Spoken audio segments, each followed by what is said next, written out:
आज हम जो लफ्ज़ बनाना सीखेंगे वो है मैं, मेरा, मेरी और मेरे।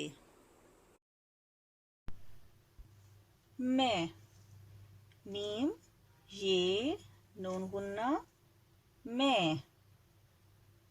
मैं, मीम ये नून गुन्ना मैं। एक, अलिफ ये काफ एक। लड़की, लाम रे लड़, काफ छोटिए की लड़की हूँ। हे वाओ नून गुन्ना हूँ। मैं एक लड़की हूँ।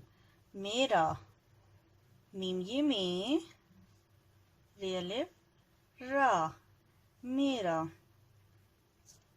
मेरा, मीम ये में रे अलिफ रा मेरा नाम नून अलिफ ना मीम नाम ज़ारा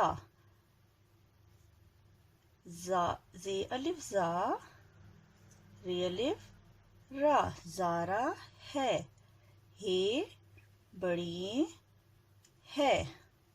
मेरी, मीम ये में रे छोटिए री मेरी।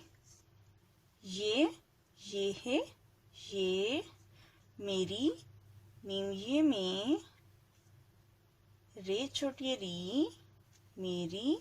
बिल्ली, बेलाम बिल लाम छोटी ली बिल्ली है। हे बड़िए है। ये मेरी बिल्ली है। मेरे, मीम ये में रे बड़िए रे मेरे।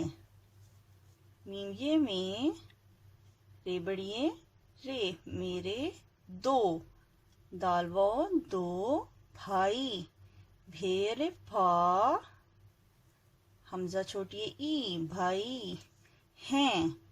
हे ये नून गुन्ना है। हे ये नून गुन्ना है। मेरे दो भाई हैं। मैं एक लड़की हूँ। मेरा नाम ज़ारा है। मेरी, ये मेरी बिल्ली है। मेरे दो भाई हैं।